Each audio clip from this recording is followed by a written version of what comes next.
Welcome to all myself doctor Haren. आज का हमारा लेक्चर है overview of cell part second, जिसमें हम डिस्कस करेंगे कि माइकोप्लाज्मा क्या होता है, वायरसेस, वायरॉइड्स और पायरेंट्स को हम डिस्कस करेंगे। माइकोप्लाज्मा, एल्बर्ट बर्नहार्ड फ्रैंक ने सबसे पहले जो ये टर्म था माइकोप्लाज्मा यूज़ किया 1889 में। डिस्क्राइब करने के लिए उन्होंने देखा कि जो एक प्लांट सेल था उसका जो साइटोप्लाज्म था उसके अंदर कोई फंगस लाइक जो लिविंग ऑर्गेनिजम्स था वो एंटर कर गया, जिसकी वजह से जो प्लांट का जो सेल का जो साइटोप्लाज्म है वो अल्टर हो गया साइटोप्लाज्म। तो उसी टर्म को डिफाइन करने के लिए एल्बर्ट बर्नहार्ड फ्रैंक ने सबसे पहले माइकोप्लाज्मा ये टर्म यूज़ किया। जो माइकोप्लाज्मा है इसको हम लोग कॉमनली पीपीएलओ भी बोलते हैं, प्लूरोनिमोनिक निमोनिया लाइक ऑर्गेनिज्म बोलते हैं। अब हमें पता है कि जो प्रोकैरियोट्स होते हैं वो दो डोमेन या ग्रुप में क्लासिफाइड है। एक डोमेन को हम आर्कीबैक्टीरिया बोलते हैं, दूसरे को हम बैक्टीरिया बोलते हैं। जो हमारा जो ये माइकोप्लाज्मा है ये डोमेन बैक्टीरिया में रखा गया है और ये स्मॉलेस्ट नोन ये प्रोकैरियोटिक लिविंग ऑर्गेनिजम्स है माइकोप्लाज्मा, जिसका जो साइज होता है 0.2 माइक्रोमीटर इसका डायमीटर होता है और तकरीबन इसमें 500 जीन्स होते हैं। इसके अलावा हम कहते हैं कि जो माइकोप्लाज्मा है ये 1000 टाइम्स स्मॉलर है बैक्टीरिया से और मिलियन टाइम्स स्मॉलर है यूकेरियोटिक सेल से। माइकोप्लाज्मा में क्या होता है कि सेल वॉल नहीं होता है। सेल वॉल नहीं होने की वजह से क्या होता है कि जो ये माइकोप्लाज्मा है ये डिफरेंट शेप में पाया जाता है, जिसको हम प्लेरोमॉर्फिक कहते हैं। और जो माइकोप्लाज्मा होता है, माइकोप्लाज्मा के जो प्लाज्मा मेम्ब्रेन होता है उसमें हमने देखा कि ये स्ट्रियोल्स पाया जाता है और ये स्ट्रियोल्स ये खुद से सिंथेसाइज नहीं करता, ये एक्वायर करता है होस्ट से या एक स्पेशल मीडिया जिसमें ये पाया जाता है। अब स्ट्रियल का जो मेन फंक्शन होता है कि कई बार क्या होता है टेम्परेचर की वजह से या तो फैटी एसिड के जो कंपोजिशन के चेंज होने की वजह से क्या होता है कि जो प्लाज्मा मेम्ब्रेन होता है माइकोप्लाज्मा का वो थोड़ा अल्टर्ड होना स्टार्ट हो जाता है, बट उसकी जो फ्लूइडिटी को मेंटेन करके रखता है, स्टेरियोल्स मेंटेन करके रखता है। इसके अलावा जो माइकोप्लाज्मा होता है इसको फैकल्टेटिव एनारोब्स कहा जाता है, क्योंकि ये ऑक्सीजन और विदाउट ऑक्सीजन में ग्रो हो सकते हैं, या दूसरे टर्म्स में हम कह सकते हैं कि जो अपने एनर्जी को जो मेटाबोलाइज करता है एरोबिकली और एनारोबिकली कर सकता है। ये जो आपको पिक्चर दिखाई दे रहा है तो ये एक माइकोप्लाज्मा आपको दिखा रखा है, तो ये माइकोप्लाज्मा है। हिस्टोरिकल पर्सपेक्टिव ऑफ वायरसेस, जो टर्म जो वायरस से सबसे पहले एम.डब्ल्यू. बेज़ेनिक ने यूज़ किया, उन्होंने कहा कि जो वायरस होता है ये लिक्विड इन नेचर होता है। वायरस एक लैटिन वर्ड से डिराइव्ड है जिसका मतलब स्लाइमी लिक्विड या पॉइजन होता है। अब हमें पता है कि जो लुइस पास्चर और उस टाइम के जितने भी साइंटिस्ट थे उनके काम से सभी को ये प्रूफ हो गया था कि जितने भी इन्फेक्टिशियस डिजीज होते हैं वो डिजीज क्या होते हैं, बैक्टीरिया की वजह से होता है। बट इसी दौरान क्या हुआ कि कुछ साइंटिस्टों ने देखा कि कुछ टोबैको जो प्लांट्स होते हैं उस टोबैको प्लांट्स में उन्होंने एक डिजीज को देखा। उस डिजीज में ये देखा कि जो टोबैको का जो प्लांट है उनके लीव्स क्या है, ब्लैक हो गए और कुछ टाइम के बाद उन टोबैको प्लांट्स की डेथ हो गई। अब तब तक हम ये मानते थे कि, या वो साइंटिस्ट ये मानते थे कि ये जितने भी डिजीज हुए ये बैक्टीरिया की वजह से हुआ। बट कुछ साइंटिस्टों ने क्या किया कि जो टोबैको जो डिजीज्ड जो प्लांट था, टोबैको प्लांट्स था, उसका सैप को कलेक्ट किया। सैप यानी प्लांट के रस को उन्होंने कलेक्ट किया और उसको क्या किया कि जो जिन प्लांट्स में डिजीज नहीं था या वो इन्फेक्टेड नहीं थे उनमें इस सैप को ट्रांसफ़र कर दिया गया। सैप को ट्रांसफ़र करने के बाद देखा कि उन प्लांट्स में भी वो क्या हो गया, डिजीज़ हो गई। तो अब उनके उस टाइम पे ये कहा गया कि नहीं, बैक्टीरिया के अलावा भी कुछ ऐसे क्या है डिजीज कॉजिंग एजेंट होते हैं जो इस टैम्बैको जो प्लांट है इसमें ये डिजीज को ट्रांसफर कर रहा है। इसी टाइम पे क्या हुआ कि 1892 की बात है, डिमिट्री इवांस्की एक रशियन बायोलॉजिस्ट है। उन्होंने क्या किया कि जो डिजीज प्लांट में से सैप को लिया और उस टाइम पे जो सबसे नोन स्मॉलेस्ट बैक्टीरिया थे उसके साइज से भी छोटा क्या किया, एक फिल्टर पेपर लिया जिससे इस सैप को क्या किया, फिल्टर किया गया। फिल्टर करने के बाद उस सैप को क्या किया, कलेक्ट किया गया। कलेक्ट करने के बाद इस सैप को क्या किया कि दूसरे जो प्लांट्स थे जो इन्फेक्टेड नहीं थे उनमें ये ट्रांसफ़र किया गया। ट्रांसफ़र करने के बाद देखा गया कि वो फिर भी जो प्लांट्स थे वो क्या किए कि इन्फेक्टेड हो गए उस सैप से। तब उन्होंने ये कहा कि जो ये इन्फेक्शन हो रहा है ये क्या कहते हैं कि बैक्टीरिया के अलावा भी कोई दूसरे इन्फेक्टिव एजेंट है जिसकी वजह से ये हो रहा है, जिसको उन्होंने तब प्रॉपरली यूज़ किया गया वर्ड वायरसेस। इसके बाद 1935 में वेंडल स्टैनली ने कहा कि ये टोबैको जो प्लांट में जो डिजीजेस हो रहा है वो डिजीजेस एक वायरस की वजह से हो रहा है। उस वायरस को उन्होंने कहा टोबैको मोज़ेक वायरस। इस टोबैको मोज़ेक वायरस को उन्होंने क्रिस्टलाइज्ड किया और उन्होंने बाद में देखा कि ये क्रिस्टल भी क्या थे, इन्फेक्टिव थे। तो ये एक टोबैको मोज़ेक वायरस का एक स्ट्रक्चर है। इसमें हम देख रहे हैं कि ये सर्कुलर आरएनए इनमें प्रेजेंट होता है। इसको हम कैप्सिड कहते हैं और इसमें क्या होता है कि एक प्रोटीन सब यूनिट्स होता है। इन प्रोटीन सब यूनिट्स को कैप्सोमियर कहा जाता है। अब जो वायरसेस हैं इसको हम नॉन सेलुलर कहते हैं। क्यों कहते हैं नॉन सेलुलर? क्योंकि इनका कोई सेलुलर ऑर्गेनाइजेशन नहीं होता है और ये हम इसको कंसीडर करते हैं कि जो वायरस होता है वो ट्रू सेल्स नहीं होता। इसको हम नेक्स्ट स्लाइड में डिस्कस करेंगे। इसके अलावा जो वायरसेस होते हैं उसमें कुछ सेलुलर प्रॉपर्टीज भी होती है, जैसे कि वो ऑटो रिप्रोडक्शन कर सकता है, उनमें हेरिडिटी होती है, उनमें म्यूटेशन होता है। जो वायरसेस होते हैं वो इंट्रासेलुलर होते हैं और वो रेप्लिकेट खुद से नहीं कर सकते हैं। वो टोटली क्या है, होस्ट की मशीनरी पे डिपेंड करते हैं और रेप्लिकेट करने के लिए। इसीलिए वायरसेस को हम ऑब्लिगेट पैरासाइट्स भी बोलते हैं क्योंकि वो टोटली क्या है, होस्ट पे डिपेंड होता है। वायरसेस अगर आउटसाइड द लिविंग सेल होगा यानी होस्ट से बाहर होगा, इन्वायरमेंट में प्रेजेंट होता है तो एज अ पार्टिकल प्रेजेंट होता है जिसको हम वायरियोम्स बोलते हैं। इसके अलावा जो वायरसेस होते हैं उनका जो जेनेटिक मटेरियल होता है वो डीएनए हो सकता है या तो आरएनए हो सकता है और जो जेनेटिक मटेरियल होता है यानी न्यूक्लिक एसिड होते हैं उसको कैप्सिड बोलते हैं और ये कैप्सिड सराउंडेड होता है एक प्रोटीन से जिसको हम कैप्सोमियर कहते हैं। जिन वायरसेस में आरएनए प्रेजेंट होता है उसको हम रेट्रोवायरसेस बोलते हैं और ज़्यादातर जितने भी प्लांट वायरसेस होते हैं उनमें आरएनए पाया जाता है जेनेटिक मटेरियल। आरएनए से डीएनए बनता है, डीएनए से मैसेंजर आरएनए बनता है और प्रोटीन बनता है। अब हम यहाँ देख रहे हैं कि आरएनए से डीएनए बन रहा है यानी रिवर्स ट्रांसक्रिप्शन हो रहा है। इसके लिए रिवर्स ट्रांसक्रिप्टेज एंजाइम की ज़रूरत होती है। इसके बाद फिर डीएनए से मैसेंजर आरएनए बनता है, मैसेंजर आरएनए से प्रोटीन बनता है जिसको हम सेंट्रल डॉग्मा कहते हैं।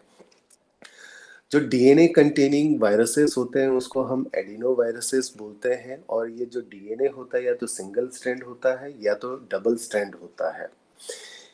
इसके अलावा जो आरएनए में जो भी वायरसेस होते हैं, वायरसेस में जो प्रोटीन्स होते हैं इनका जो अरेंजमेंट होता है या तो हेलिकली होता है। अब यहाँ पे हम देख रहे हैं कि जो ये कैप्सोमियर है यानी जो प्रोटीन सब यूनिट से है ये हेलिकली अरेंज है। आप ये देख रहे हैं ये हेलिकली अरेंज है। तो इसके अलावा एक और अरेंजमेंट है जिसको आइसोहेड्रल सिमेट्री कहा जाता है। ये आप देख रहे हैं कि एक आइसोहेड्रल सिमेट्री है। ये सिमेट्री क्यों इम्पोर्टेंट है? हमने देखा है कि जो आइसोहेड्रल सिमेट्री है तो capsomere in this configuration enables that capsid यानी genetic material of virus to exit at a state of a minimum energy. Viroids 1971 में हमने देखा कि वायरसेस के अलावा भी कुछ इन्फेक्टिशियस एजेंट होते हैं, उनको टी.ओ. डाइनर ने कहा वायरियोड्स। टीओ डाइनर ने सबसे पहले इसको पटेटो में देखा, तो उन्होंने इसको कहा स्पिंडल ट्यूबर डिजीज होता है, यानी पटेटो में जो डिजीज होता है इन इन्फेक्टिशियस एजेंट की वजह से, उस डिजीज को स्पिंडल ट्यूबर डिजीज कहा गया है, जिसकी वजह से जो पटेटोज होते हैं वो क्रैक्स होते हैं और उसका शेप क्या होता है, एकदम ट्यूबर लाइक होता है या स्पेंडल लाइक होता है। अब इसमें देखा कि जो टीओ डाइनर ने ये देखा कि इसमें क्या होता है कि प्रोटीन की कोई कोटिंग नहीं होती, यानी कैप्सोमियर एब्सेंट होता है, बस इसमें सर्कुलर आरएनए पाया जाता है। और ये जो सर्कुलर आरएनए पाया जाता है, तो देखा है कि ये सर्कुलर आरएनए कोई भी प्रोटीन को इनकोड नहीं करता है। अभी तक कोई एविडेंस नहीं मिला कि ये कोई प्रोटीन को इनकोड करता भी है या नहीं है, आज तक हमें नहीं पता है। अब ये जो पिक्चर आपको दिखाई दे रहा है ये स्पिंडल ट्यूबर डिजीज है। इसमें आप देख रहे हैं कि इसमें डिफरेंट टाइप्स के क्या है शेप और साइज के पटेटोज रखे गए हैं। तो कुछ पटेटोज जो ये क्रैक्स हो रहा है, ये क्या हो रहा है, वायरियोड्स की वजह से हो रहा है। और इनका जो शेप है बिल्कुल डिफरेंट हो रहा है, स्पिंडल शेप्ड हो रहा है। तो ये क्या है, वायरियोड्स की वजह से है। हमने देखा है कि जो वायरियोड्स यानी जो आरएनए वायरियोड्स है, यानी इनमें जो जेनेटिक मटेरियल्स होता है वो आरएनए होता है, उसका जो न्यूक्लियोटाइड जो सीक्वेंस होता है 240 से 600 न्यूक्लियोटाइड सीक्वेंस ही पाया गया है। इसके अलावा जो भी बायोकेमिकल एक्टिविटीज होती है इसके वायरस से वायरियोड्स के अंदर, तो ये टोटली डिपेंड होता है होस्ट के प्रोटीन्स पे। इसके अलावा जो वायरियोड्स का जो आरएनए का जो रेप्लिकेशन होता है, ये टोटली डिपेंड होता है होस्ट के आरएनए पॉलीमरेज पे। और ये जो होस्ट पे जो ये एंजाइम होता है, ये डीएनए से क्या होता है, मैसेंजर आरएनए बनाता है। वायरियोड्स क्या करता है कि एक नॉर्मल जीन का जो पाथ होता है वह उसको क्या है इंटरफेयर करता है, जिसकी वजह से डिजीज होता है। अब एक और हमने डिजीज देखा है जिसको हम कड़ंग कड़ंग डिजीज कहते हैं, ये कोकोनट पाम में पाया जाता है। तो इस डिजीज में होता क्या है कि जो ये नॉर्मल कोकोनट है, जो कोकोनट का जो साइज है वो डिफरेंट हो जाता है, ये स्मॉल होना स्टार्ट हो जाता है। और इसके अंदर जो कोकोनट है वो फ्रूट्स डेवलप्ड नहीं हो पाता है। अब हमने अभी थोड़ी देर पहले डिस्कस किया था कि जो वायरसेस होते हैं वो ट्रू सेल्स नहीं होते हैं। अब ट्रू सेल्स क्यों नहीं होते हैं, इसका रीज़न हम यहाँ डिस्कस करने वाले हैं। पहले हम डिस्कस करते हैं कि ट्रू जो सेल्स होते हैं उसके कुछ स्पेसिफिक प्रॉपर्टीज होती हैं, जैसे कि cell membrane that establish a boundary regulate all exchanges of matter and energy. इसके अलावा जो प्लाज्मा मेम्ब्रेन होता है वो रेगुलेटिंग ऑल द एक्सचेंजेस। इसके अलावा जो थर्ड जो प्रॉपर्टी होती है metabolic machinery that can use energy trapped by the cell और obtain from the food stuff. इसके अलावा फोर्थ जो प्रॉपर्टी होती है बायोसिंथेटिक जो मशीनरी होती है for the synthesise of protein. अब ये ट्रू जो सेल्स होते हैं उनकी ये प्रॉपर्टीज होती है। अब हम यहाँ देख रहे हैं कि ओनली वायरसेस में ये फर्स्ट टाइप का जो कैरेक्टरिस्टिक्स है वही पाया जाता है, बाकी कोई दूसरा कैरेक्टरिस्टिक्स नहीं पाया जाता है। इसीलिए हम जो वायरसेस होते हैं उसको ट्रू सेल्स नहीं कहते हैं। पायरियंस बोवाइन स्पॉन्जीफॉर्म इंसेफेलोपैथी, जिसको हम मैड काउ डिजीज बोलते हैं। इसके अलावा ह्यूमन में कुछ डिजीज होते हैं, कुरू डिजीज या जेकब डिजीज बोलते हैं। तो इन सभी डिजीज को कॉमनली हम बोल देते हैं स्पॉन्जीफॉर्म इंसेफेलोपैथीज। इस डिजीज में क्या होता है कि जो ब्रेन्स होता है वो ब्रेन में क्या होता है कि होल्स होना स्टार्ट हो जाता है। अब हम इस पिक्चर्स में हम देख सकते हैं, ये ब्रेन का एक पिक्चर है। तो इस पिक्चर में हम देख रहे हैं कि जो ये वाइट आपको ये दिखाई दे रहा है, ये होल्स है, यानी ब्रेन्स में ये होल्स हो जाता है इस तरीके से इस डिजीज में। अब ये जितने भी डिजीजेस थे, इन डिजीजेस में सिम्टम्स क्या था कि इसमें हमने देखा है कि पहले तो वेट लॉस हो जाता है और जो बिहेवियर है वो अनप्रिडिक्टेबल होता है, ये ह्यूमन और एनिमल में। इसके अलावा जो पोस्चर यानी स्टैंड या खड़े होने और चलने में क्या होता है, प्रॉब्लम होता था। 1960s में इन्वेस्टिगेशन जो भी इन्वेस्टिगेटर्स थे, उन्होंने पाया कि ये जितने भी डिजीजेस हैं, ये इन डिजीजे ये जो डिजीजेस हो रहे हैं, ये एक इन्फेक्टिशियस एजेंट है। जो उस एजेंट को इन्होंने क्या कहा कि प्रोटीन कहा, ये प्रोटीन कहा जिसमें न्यूक्लिक एसिड नहीं होता है। तो ये प्रोटीन किन्होंने कहा, टिक वह एल्फर ने सबसे पहले ये कहा कि ये जितने भी डिजीजेस हो रहे हैं, ये प्रोटीन की वजह से हो रहे हैं। बाद में स्टैनली पर्सिनर ने टर्म दिया पायरियोन्स। पायरियोन्स का मतलब होता है प्रोटीनियस इन्फेक्शन। अब पायरियोन्स क्या होता है कि एक प्रोटीन होता है जो कि नॉर्मल सेल में भी पाया जाता है, और इस प्रोटीन को जो इनकोड करता है, उस जीन को हम कहते हैं पीआरपी प्रोटीन, पीआरपी जीन, यानी पायरियन प्रोटीन जीन कह देते हैं।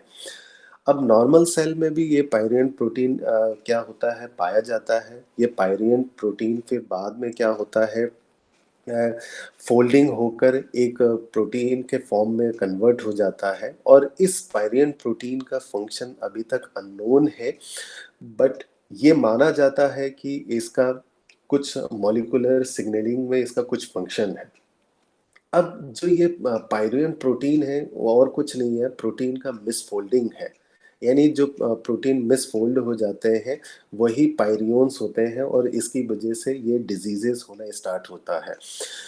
ये जो पायरियन डिजीज है, ये क्या होता है कि हम इसको स्लो वायरसेस भी बोल देते हैं। क्यों? क्योंकि इससे होने वाली जो डिजीजेस होती हैं, उसके जो सिम्टम्स या तो मंथ्स में दिखाई देते हैं, या तो ईयर्स में दिखाई देते हैं, या डेवलप्ड होने में कुछ साल लग जाते हैं, यानी एक डिकेड पूरा लग जाता है। अभी हमने डिस्कस किया कि जो पायरियन जो प्रोटीन है, ये नॉर्मली क्या है, मैमल्स में के ब्रेन टिश्यूज में पाया जाता है। और हमने कहा कि ये जो पायरियन प्रोटीन है, इसका एग्जैक्ट फंक्शन नहीं पता है, बट ये कहा जाता है कि मॉलिक्यूलर सिग्नलिंग में कुछ इसका फंक्शन है।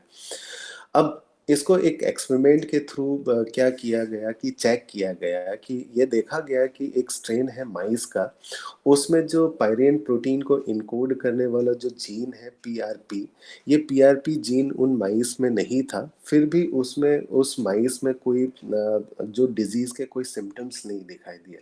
ये डिजीज तभी होता है कि जो पीआरपी जो प्रोटीन है, यानी जिसको हम पीआरपी सी कहा जाता है, यानी सेलुलर, ये प्रोटीन जो इनकोड हो गया है, अगर ये इनकोड प्रोटीन क्या हो जाए, अल्टर्ड हो जाए, अल्टर्ड होने की वजह से जिसको हम कहते हैं पीआरपी एससी।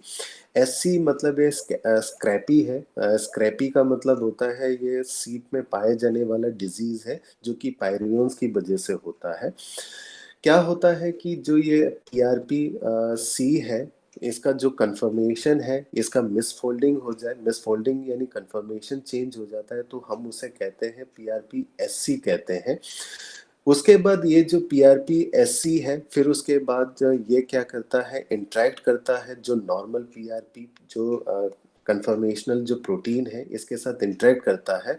तो ये ज़्यादा से ज़्यादा पीआरपी एससी जो मिसफोल्डिंग प्रोटीन का फॉर्मेशन करता है, बाद में ये क्या करता है, कलेक्ट होने के बाद एक डिजीज कॉजिंग फॉर्म में कन्वर्ट हो जाता है। आज हमने डिस्कस किया माइकोप्लाज्मा को, इसके बाद हमने डिस्कस किया कि वायरसेस क्या होता है, वायरोइड्स किसे कहते हैं, लास्ट में हमने पायरियंस को डिस्कस किया। आई होप आप सभी को ये लेक्चर समझ में आया होगा। Thank you.